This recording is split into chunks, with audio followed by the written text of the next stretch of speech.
Well, hey everybody. Welcome to the update stream. This is Bugs here. I'm joined today by Artemis and Miss D. Say hi, guys. No. Hi, guys. Hello, Okay. guys. So, what do we got going on? Well, first and foremost, happy 4th to all you in the USA, of which I am a part of that. So, happy 4th of July to all of you. And on this 4th of July, we got a great update coming out. Now, the update is expected at normal time, which is 1 hour from now, 2 p.m. Eastern, 7 p.m. BST.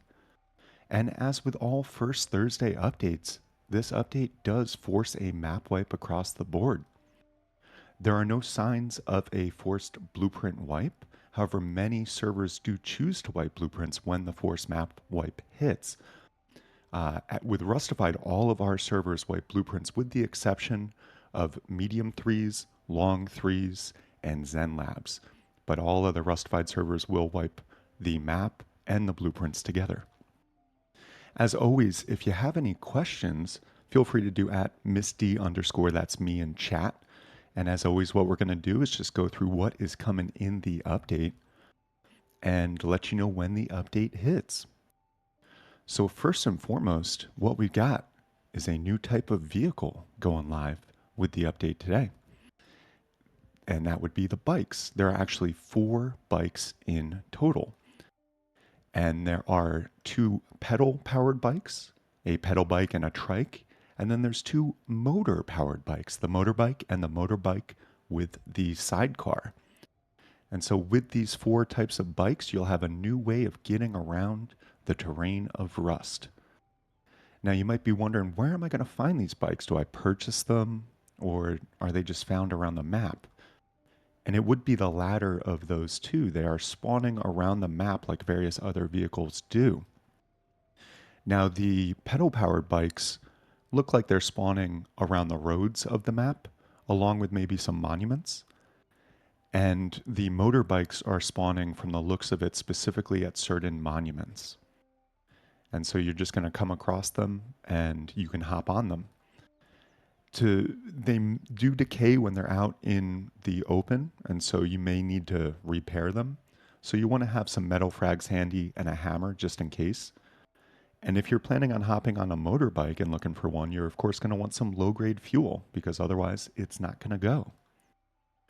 But first and foremost, the pedal bikes is just a one-seater, and it just all these really operate how you would expect the WASD to steer and go forward. And with the pedal bike specifically, you don't need, of course, any fuel because it's just using your good old fashioned legs. With all the bikes, you can, and this is pedal and motor powered, you can hold left shift to sprint. And actually, with the motorbikes, it's called boost, but it's basically the same thing. A kind of progress bar will show up and steadily go down as you hold that and sprint. Also, with the pedal bikes, you can hit mouse 1 to have a nifty little bike bell, which is nice. And next, we have the trike. And the trike is very similar to the pedal bike, but the exception is, or the difference is, there's like a basket in the back where you can have a teammate sit and they face backwards, and you can have 2 people on a pedal powered bike. And then we have the motorbike. And as I mentioned, it runs on low grade fuel. It's pretty darn fast. You can really get around and make some cool jumps and all this stuff. It's kind of a cool way of getting around. You can also, if you are traveling at night with the motorbike, you can hit F to turn on a little light on the front. So you get a little headlamp so you can see where you're going. And the motorbike with the sidecar is pretty much exactly the same as the regular motorbike, but you have a sidecar so you can have a passenger there. And I believe it's a little bit slower and it's going to be a little less, uh, you know, in the handling department. But yeah, you and a friend can get around on a little motorbike and go about your business in Rust. Now, you do want to be mindful with all these bikes because, as you would imagine, They are able to be shot at, they are able to be damaged. And what we were seeing, and this take all this with a grain of salt, but we were basically seeing it would take two clips or two mags from an AK to totally take down the health of a motorbike. And the pedal bikes are less than that, but they are a little bit harder to hit just because they've got a skinnier frame, so to speak. And yeah, you can, as I mentioned, repair them with a hammer and metal frags. You just whack it a little bit if you come across one. And like other vehicles in the game, they decay quicker when they're outside. So you can park these guys, you can get them through a garage door via a ramp and stuff. You can park them inside and underneath a roof. And when you do, the decay rate is going to be significantly slower. I don't have the exact numbers on the decay, but just to do a little test yesterday, I left one inside and one outside, one motorbike. And basically, by the next morning, like real life morning, so I want to say like 18 hours later, the motorbike I left outside had about just less than a third of the health left.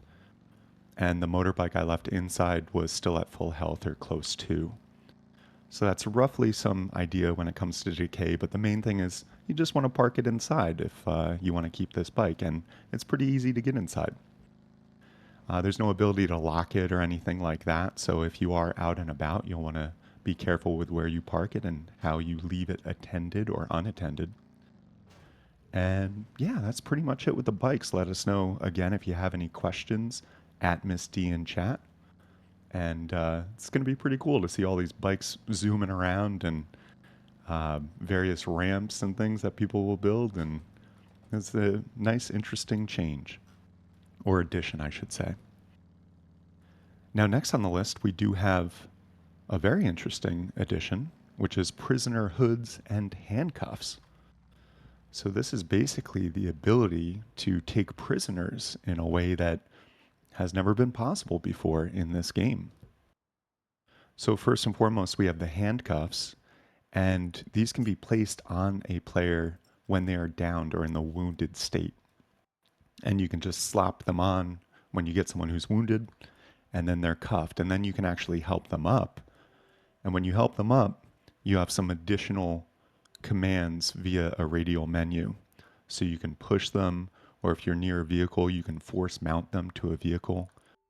A player who is handcuffed can run around, but they can't mount any vehicles or things like that. And the other very interesting thing that we were seeing with the handcuffs is if you are a player who is handcuffed, it disables your ability to respawn or kill from console. So you're kind of just stuck there. But you're not necessarily stuck there forever because there is kind of a mini game or an option to escape these cuffs. And what that looks like is you just hold the left mouse button down and you'll see this progress bar slowly start ticking up. Now, this progress bar takes about 60 seconds to complete, but as you're doing it, what it does is it lowers the durability or the health of the handcuffs. And so if you are cuffed and you find yourself in that situation, which many of us very well might, you'll want to just start holding that left mouse button down. Now, the trick is if you have a captor, then they can push you. And if they push you, that stops the progress of that escape process.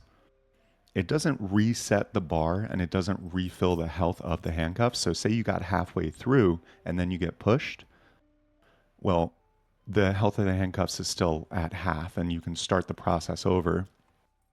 So if you can get by yourself for 60 seconds, then you can escape the cuffs. And it just shows this kind of you trying to break free and everything like that. And once that progress bar fills up, the cuffs are broken and you're free. The other interesting thing is with the inventory, when you are cuffed, your captor can actually take things out of your hotbar and actually see your inventory. Now, they can't grab things out of your inventory, but they can grab things out of your hotbar. And if you are captive, if you are handcuffed, then you are unable to do anything with your inventory. So you couldn't like real quickly move a high value item from your hotbar to your normal inventory. So with regards to crafting these things, it's a level 1 workbench required. It's 70 metal frags to craft, and it takes like 15 seconds to craft these handcuffs. So they're kind of lower level items, not too hard to get. And yeah, and again, you get access to this radial menu. So if you're near a vehicle and you handcuff someone, you can force mount them to the vehicle, and then they're kind of stuck there. But now, when you're on the vehicle handcuffed, are you still able to do the break free thing? Yeah, you are. Yep. Yeah, I thought so. I just wanted to make sure. Yeah, for sure. Break free So and then yeah, jump out. exactly. So for anyone worried, like, oh my God, I'm going to be held captive for days, or I'm going to wake up captive and not Yeah. be able to escape and not be able to respawn, it's not really the case. And of course, with anything like this, any new addition to the game, it's very possible and probable that there could be some balance coming and other things to make it a more equal gameplay event. But that is the basics of it. Now, next we have the prisoner hood. And with that, it can also just be placed on a down player, just like the handcuffs. And when you get hooded, so to speak, well, as you would imagine, it blocks your vision. It doesn't block your vision completely, it leaves a small sliver on the bottom of the hood. But the other interesting thing when you're hooded is you have no more access to your in game map. So you can't really see where you are. And from the looks of it, the if you're on a team and you're cuffed and hooded, your team members can no longer see where you are. So it kind of disappears you from the team UI, and I do believe it also removes any death markers. So there are some different various elements to this that make it an interesting new dynamic to say the least. And yeah, you can see with the hood on, you can still see a little bit at the bottom, but it's definitely an obscured view. And with regards to crafting of the prisoner hood, it's a workbench level 1 required. It's 20 cloth. And I believe confirm for me this it was 1 second and then it changed I think to 15 seconds. Is that what we're seeing to craft the hood? That's right. Yep. 15.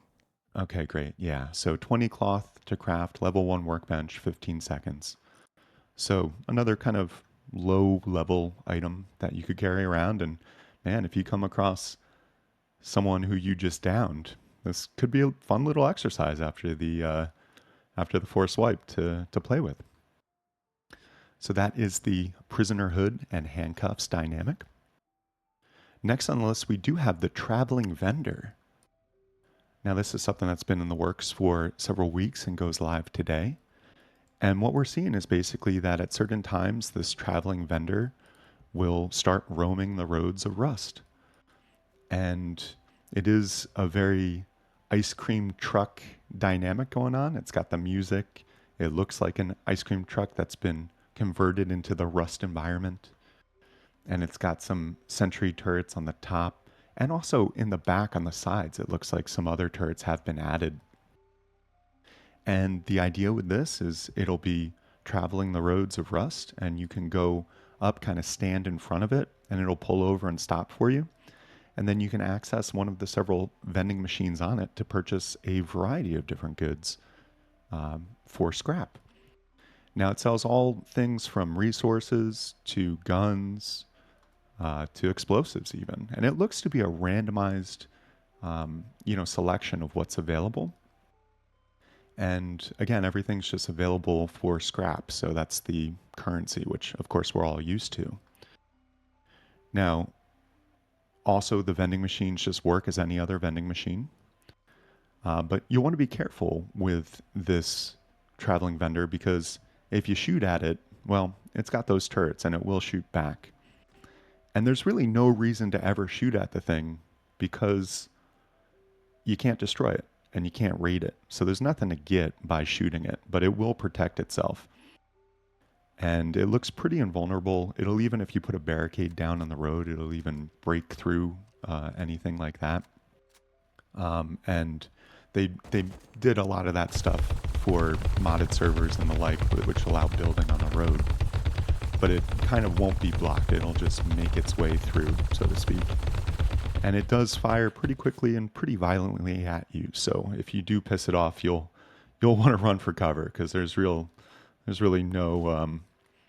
no counter to that. It's just going to keep shooting you. Now the interesting thing with this as well is it has a dynamic pricing model, and so the items that are available will change in price depending on the popularity or unpopularity of the item. So higher popular items will go up in value to, I believe, upwards of a 200% price increase. And less popular items that aren't being purchased will go down to upwards of half in value. And so you can get things at a discount if they're not popular, but if there are popular things, then they might be twice as much money. And this actually does carry through to other NPC vending machines around the map at like Outpost and Bandit Camp. And we've got just some basics on this dynamic pricing model.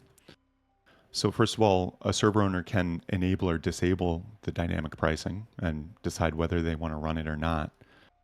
And then also, the prices don't change immediately. So if you go up to a vending machine and buy a couple things, and another person buys a couple things, the price won't change immediately. It actually takes an interval of in game hours before the prices are checked and then subsequently changed. And by default, that's 6 in-game hours. So a couple times an in-game day, these prices will be checked and changed accordingly. And then there's a maximum point at which a price can increase. And by default, that's times two. It's 200%. There's also a minimum point that the price can drop to. And by default, that's 50% off. From the look of it, when a server wipes and the wipe just started, a lot of items are 50% off. And so it seems like there's a discount by default. And then there's also the dynamics of how much percentage wise the price will increase or decrease depending on the popularity. And the default increase price is 10%. So if a bunch of people buy something and 6 hours goes by, you can expect the price to go up at least 10%. And likewise, if it's an unpopular item, no one's purchased it, it will be discounted by default by 5%.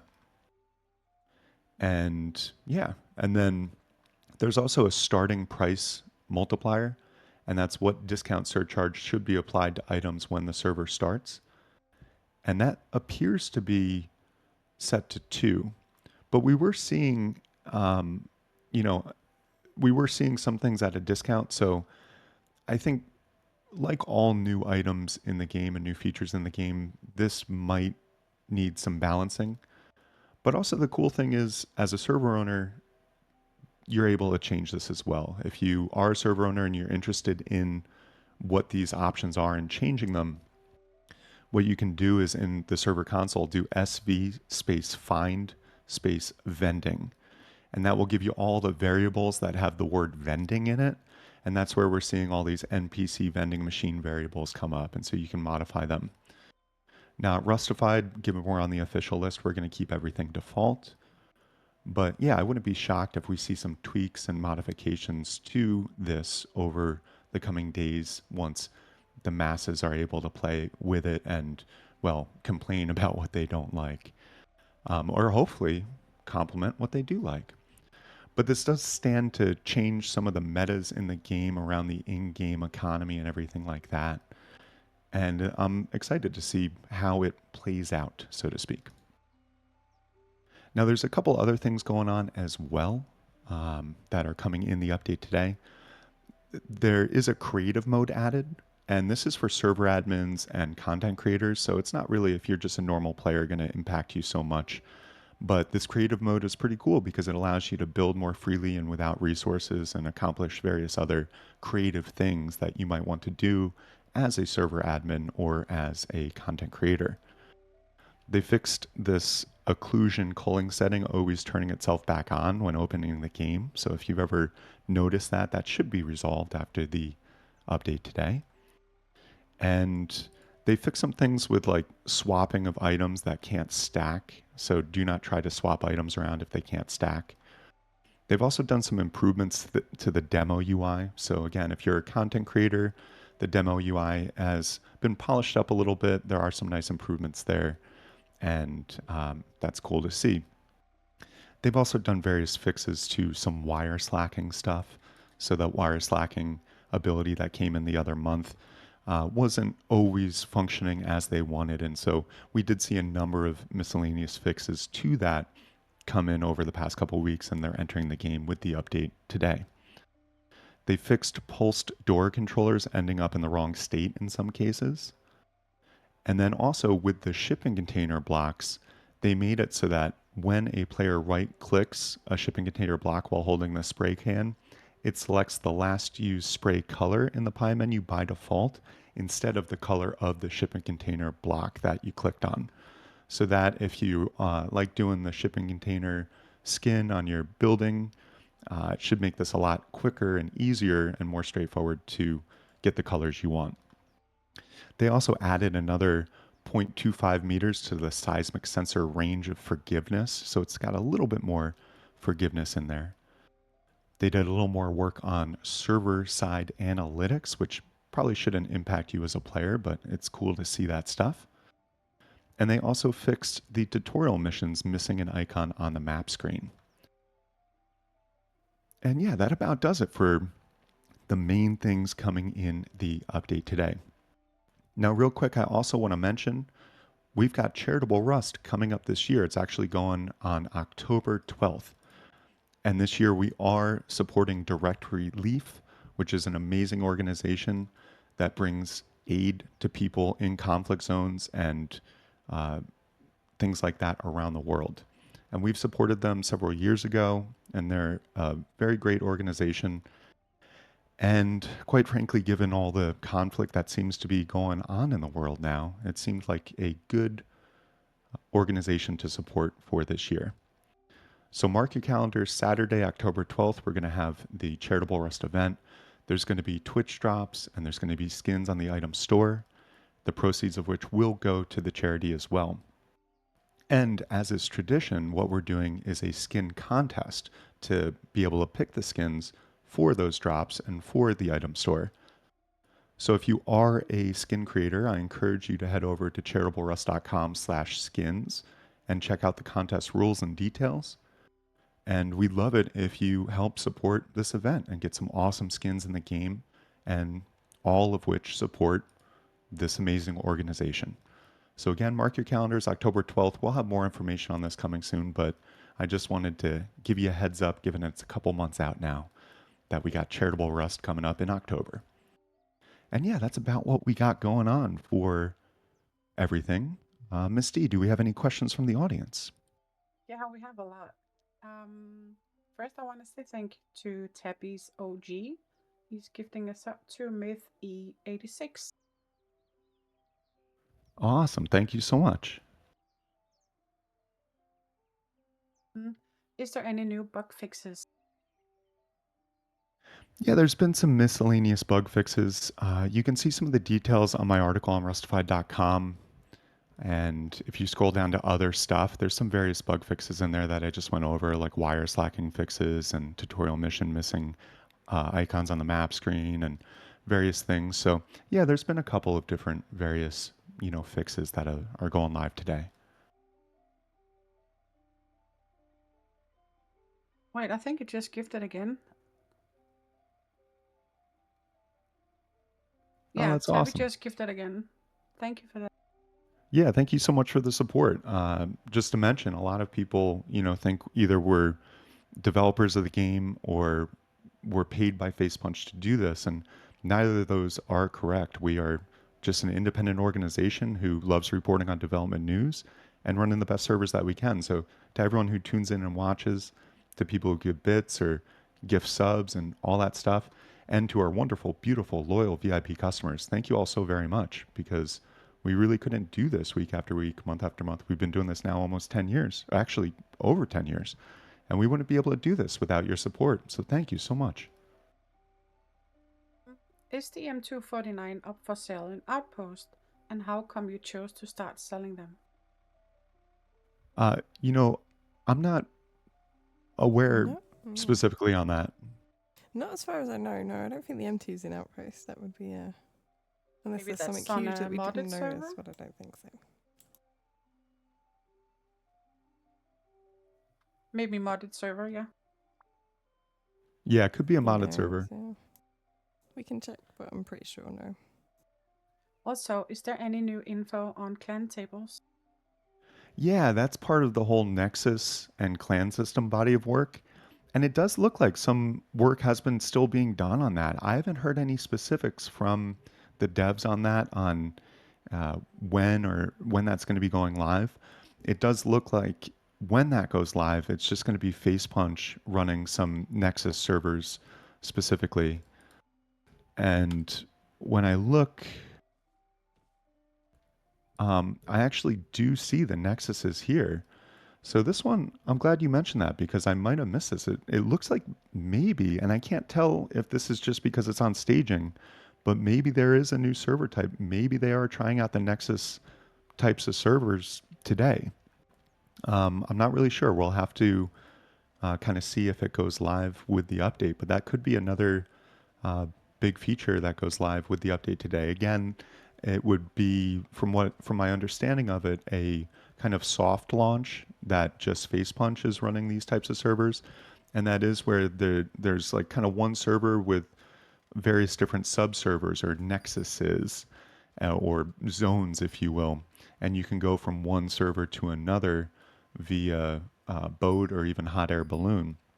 And then with that functionality and in that server type, there is also the clan system, which has the clan table.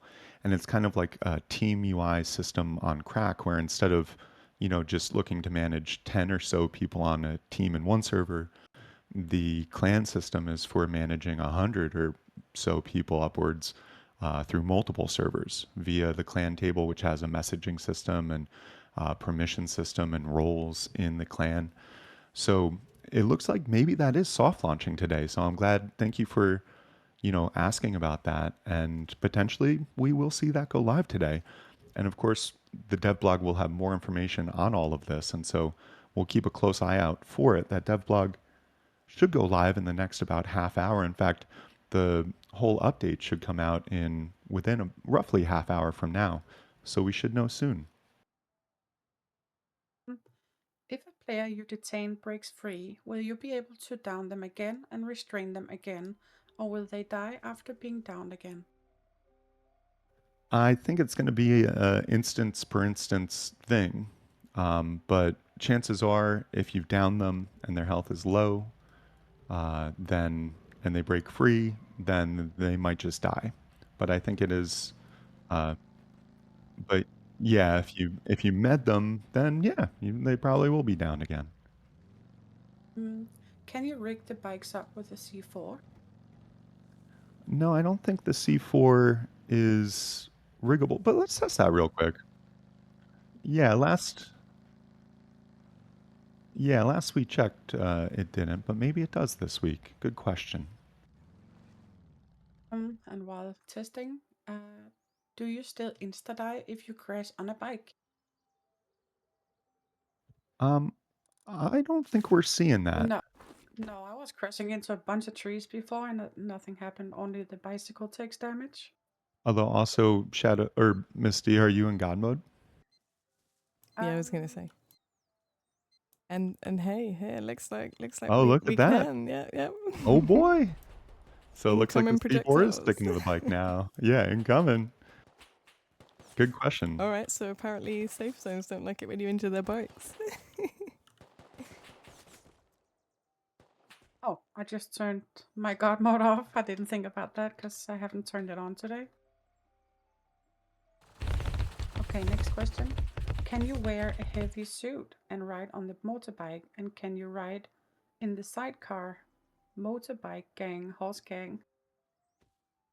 You want to come to Let me, D? We can test. Super Yeah, let's easy. test that real quick, and let's also test the player damage when going around on a bike because that's a good thing to test and good question.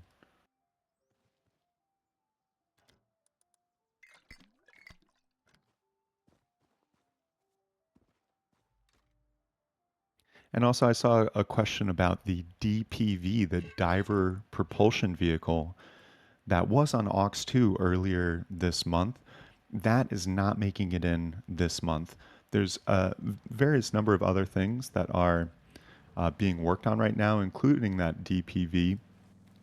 But I think they weren't completely happy with how it was traveling and the controls of it. So I think that got kind of parlayed or delayed till next month.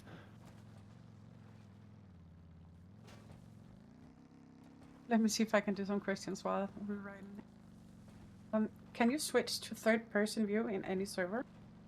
No, that's an admin only thing. Way back in the day of the early days of experimental, which is what this version of the game was called back when Legacy was the main deal, it was a possibility for every player to switch to third person. But that, as of, God, it had to be like 8, 9 years ago now, was turned off. And so normal players cannot do third person.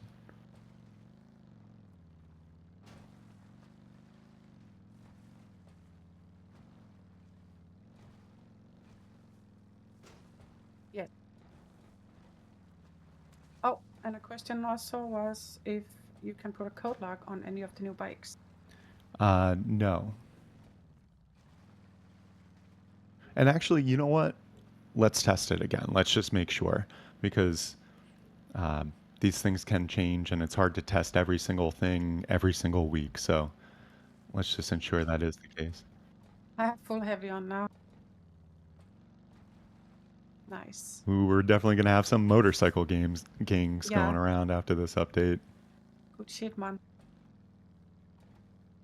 Where do we find? Sorry. The code lock on like a motorbike. Yeah. Where do we find such motor vehicles? The motorbikes are around various monuments on the map, and the pedal powered bikes are just spawning around the road.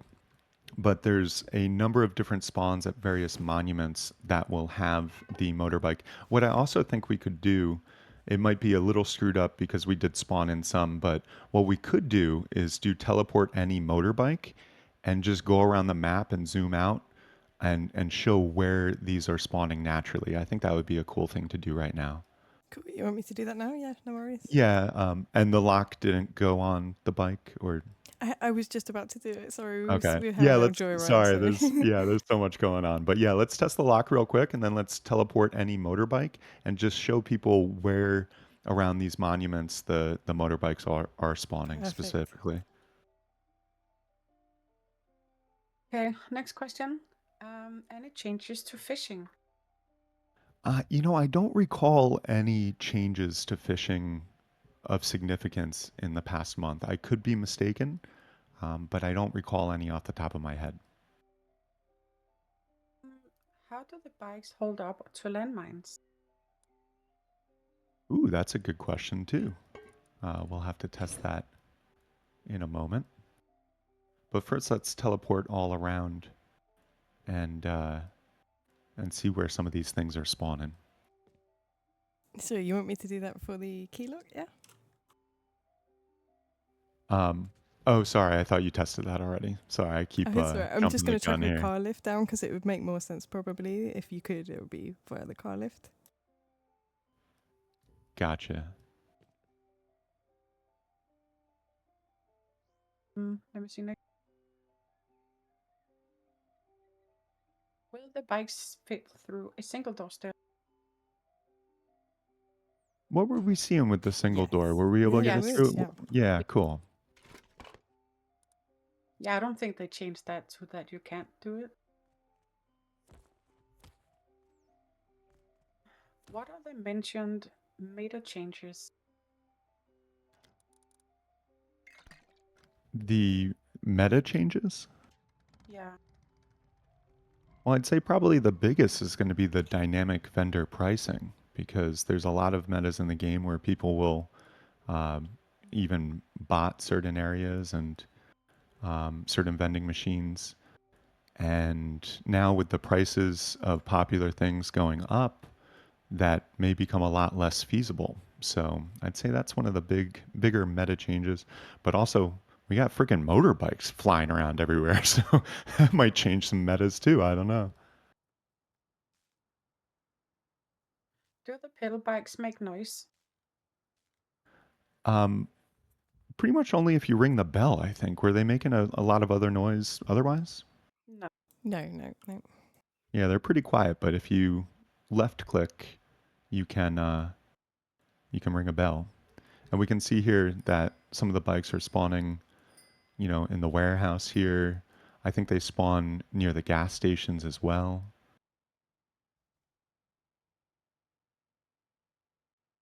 How is the difference in speed between the bikes and compared to horses? I'd say the So, yeah, go on, bike. Sorry. I'd say the motorbikes are definitely faster. The pedal bikes, I don't know. What's your sense of the pedal bikes versus, say, a faster horse? I would say my judgment would say the horses are faster. At least the faster horses, like the greys and the black horses. The thing with the pedal bikes as well is you need momentum. I don't know if you guys saw earlier, but when I was trying to go uphill, it just didn't really want to do it at all. You've got to have that kind of push to get up, whereas the horse Yeah. will. And also this last bike, that was one I spawned in for testing. And actually, as far as DK testing goes, I spawned that in 22 hours ago, and it looks like it's about to die. So, and that was real life hours, not in-game hours. Also, I think some people got confused before when Artemis was testing the bicycle because they thought it was third person, and that was the view that we will have in game. But that's just because you wanted to show you guys, but it's first person normally. Yeah, yeah. It's not like they added third-person options or availability for normal players. That's just something that admins have been able to do for a while, and we were doing to show off the heavy outfits as well during riding around. Can you cuff yourself? Doesn't appear to. No, doesn't appear to be able to do that at the minute. Yeah, can you cuff yourself to a bed? Just asking for a friend. Yeah, sure, sure. um, if I trap someone in a 1 by 1 with no exit, is it possible for me to keep a person in there forever, just pushing them around? Yeah, I mean, if you can keep pushing them forever, you can kind of pull a Sims like that and like really. But the trick is, yeah, you got to push them once every 60 seconds. And even if you think about it, if they try to start escaping and you wait 45 seconds to push them, then they've made it 3/4 of the way there, and then you only have 15 seconds to push them.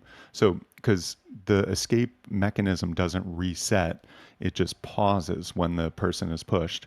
So, it really does seem like it's going to be quite the difficult challenge to really keep someone cuffed for good, because you're just going to have to stand there just pushing them all the time. I think it'd be good to test as well. If one of us is cuffed and the other one damages them while they're trying to do the mini game, does that stop the game too? Yeah, that's a good question.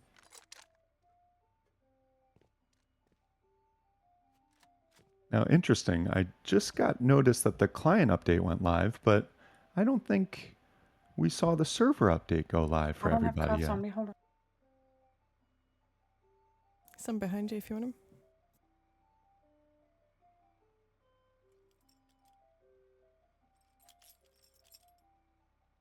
I got him. You up in? There we go. You wanted me to shoot you now or damage you? Med me first. Oh no, actually, yeah, I've got. Yeah, it should be fine. Let me know when you're full. Yeah, don't worry, it's cool because I got God on. So. You have got on or off? Yeah, go for it. See if. Oh yeah, that's. You have to take it off if you have it on. So, and yeah, just to step in here, something kind of odd just happened, um, which is we saw the client update just hit from the looks of it, Too many. but and yeah, as you're getting shot, it does stop, right? Yeah, Yeah, it Yeah. looked a bit. she Yeah. died. Okay, but yeah, it looks like the client update just hit, but the server update hasn't come out yet. So, yeah, maybe somebody hit the wrong button over at Facepunch or something. But I imagine, because yeah, generally speaking, what we see is the server update hit right around this time, and then that gives server owners a little bit to update and wipe, and then the client update hits right around when the dev blog goes live, right at the turn of the hour at like 2 p.m. Eastern, like 20 minutes from now. But it does seem the client update is live. So I shit, go update your clients. I mean, might as well get that download going. Client update is live. Someone was asking earlier if you are using the traveling vendor and you shoot the person buying, will that still shoot at you? Uh, I believe it's only if you hit the traveling vendor. So, because Yeah. we were able to shoot around in the vicinity of the traveling vendor and it wasn't aggroing. It was only when we actually like hit a projectile from us hit the vendor, I do believe. So I just tested. I was marked because I was in a fight. So I was going towards the traveling vendor and it did shoot me. So it's like when you go to outpost and you Yeah. have the flagged on you, you That's still what I was die gonna from say. Yeah, this. Yeah. to be as well. Different from last week. Any kind of and any kind of same thing kind of turns aggro if you've hit it now. So it kind of acts like a. Oh, damn. Can you help me up? Where you at? Below you. Oh, and server update just went live. So cool. Server update is live, and it looks like client update is live too, based on what I'm seeing. I found you dead. That's So it. happy 4th, everyone. I think we have an early update today, potentially. Is the underwater vehicle coming out this way? No, the DPV or diver propulsion vehicle, that single person kind of cool ski doo dealy, is not going live today. They needed to do a bit more work on it. I would say most likely it's coming in August. Um, hey, does the vendor truck always drive around the map or does it spawn like cargo? No, it seems more like a cargo thing because when we are loading up a fresh wipe server, we're not seeing the vendor there. And there is, when you look at the CVARs available for the traveling vendor, it there is a command for like traveling vendor start event or something like that. So it's more like an event, and I actually don't know exactly how long after a server wipe the first traveling vendor will come out. I imagine it's a matter of days or a in-game day at least. Do we know how often does the trader swap different items for sale? No, it looks to be randomized based on when the vendor comes out, as what items are available in the different vending machines. Um, and that does just seem to be randomized based on the vendor spawn. And I don't believe that those items or that offering of goods changes during that spawn duration. So I get the sense that the vendor comes out, it picks whatever randomized items it wants to sell, it goes around the map for a bit, then it will disappear for a period of time. And then when it comes out the next time, it'll have a different randomized offering. Oh, Artemis, could you please try bikes versus landmines? Oh yeah, for sure. Let me see here. So they fixed horses last update, but something broke them again, making them get stuck in outposts like crazy this month. Did they fix this with this update? I do not have confirmation on that. I feel like earlier in the month there were some miscellaneous horse fixes, but to be honest with you, I'm not super sure. So that's another thing where we might get some more information on that via the dev blog, which I'm going to look to see if that's come up yet. Can I buy these vending machines via drones? I'm sorry, what was that question? If you can buy the vending machines through via a drone. No, I don't believe so.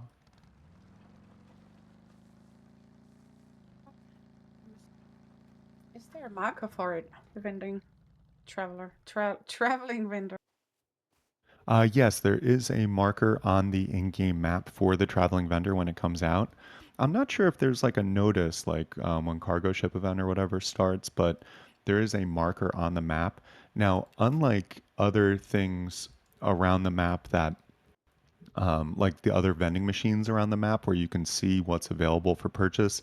The traveling vendor doesn't have that ability on the map overlay. So to see what the traveling vendor has, you're really going to have to go in person to it and see it.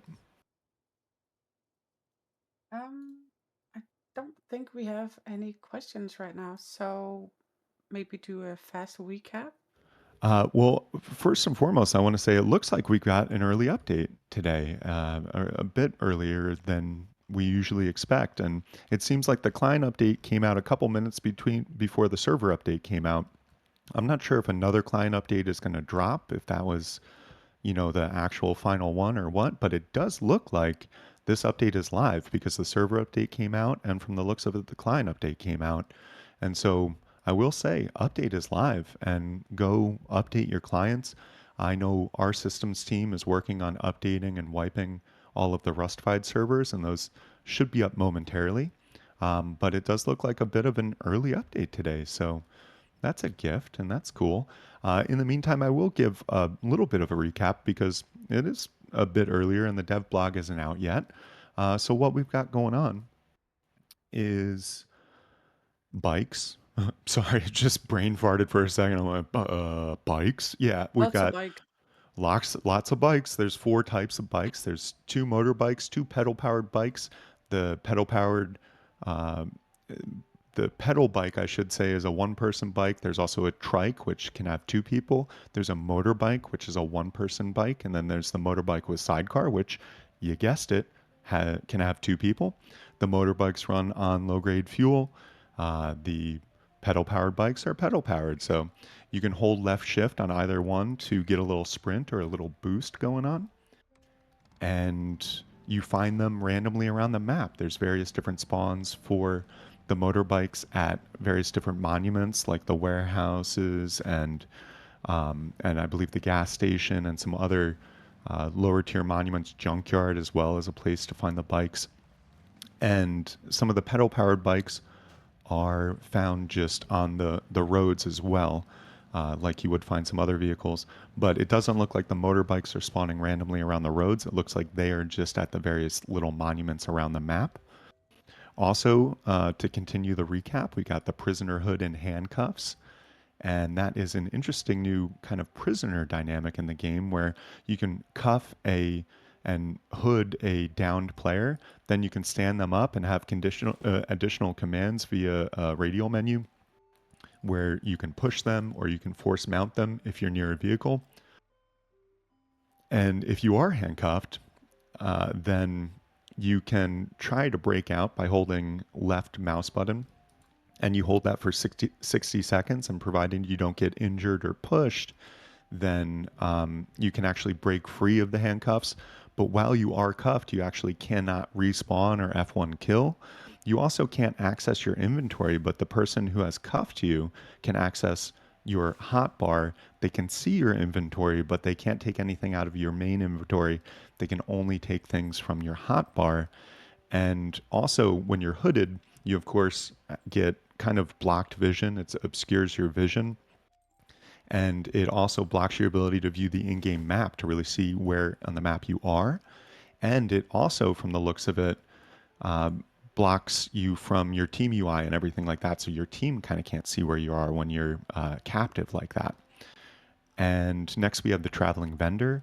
This is a new server event where this ice cream, rusty looking ice cream truck with music and all will go around the map, traveling the road. You stand in front of it, it'll kind of pull over for you, and then you can access a couple vending machines on it that offer a randomized selection of goods. It does seem like the selection is random for each spawn, and it offers everything from guns to tools to resources to even we've seen some explosives in there. And everything is for sale for scrap.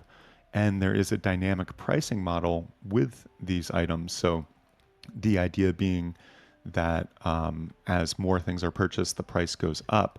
Now, that dynamic pricing model also appears to be active for the vending machines that are NPC driven around the map. So at Outpost and Bandit Camp and things like that, there is going to be the option. Oh, and I just realized I said before that we were seeing some things 50% off. I realized when we did wipe the server, things are expensive to start. I realized I misspoke earlier in the hour.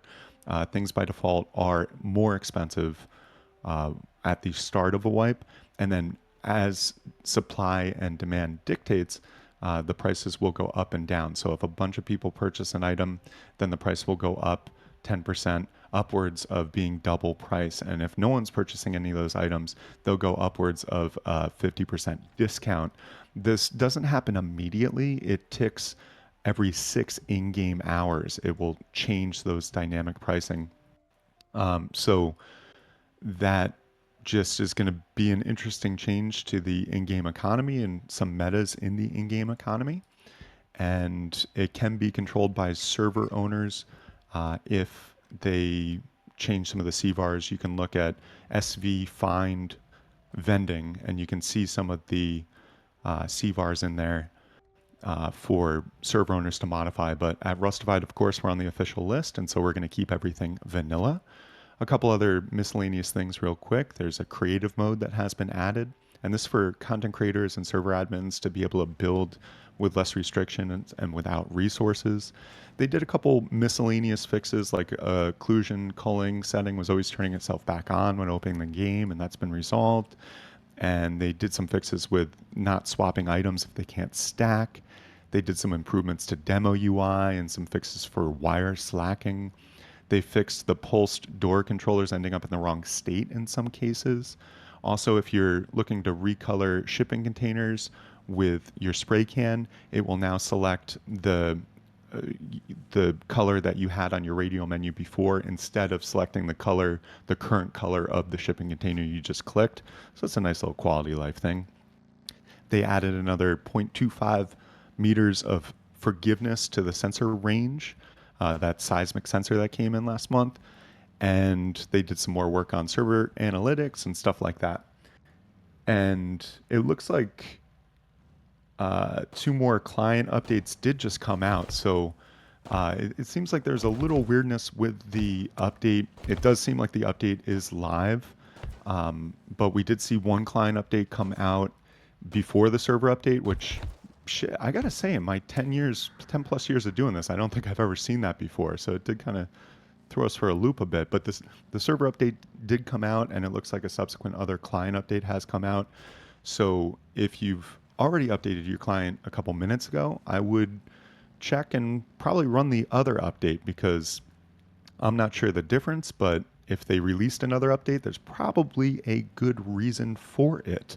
But I will say with most confidence that the update is live now. And so happy update. Let's see, is the dev blog out yet? Yeah, Road Renegades. Boom. Yep. So the dev blog is live. I'm going to tweet about it real quick.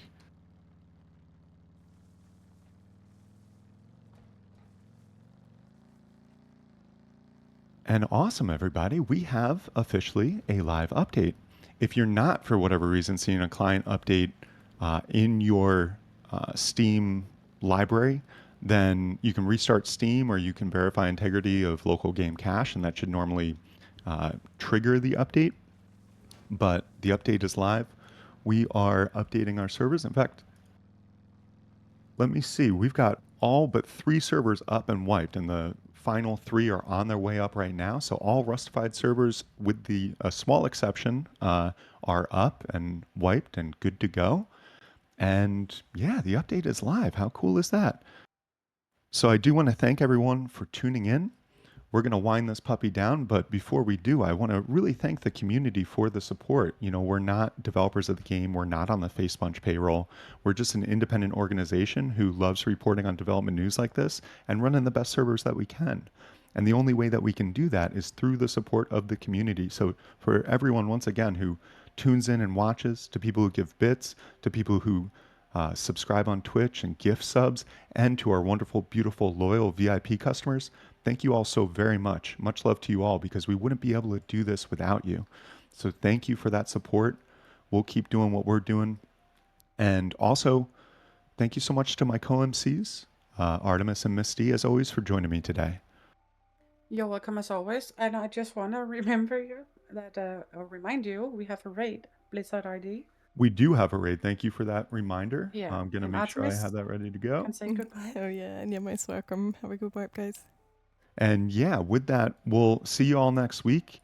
In the meantime, have a wonderful week and a wonderful wipe. This is Bugs signing off, and I'm going to do the raid now before we close it down and forget about it. 1 second. There we Boom.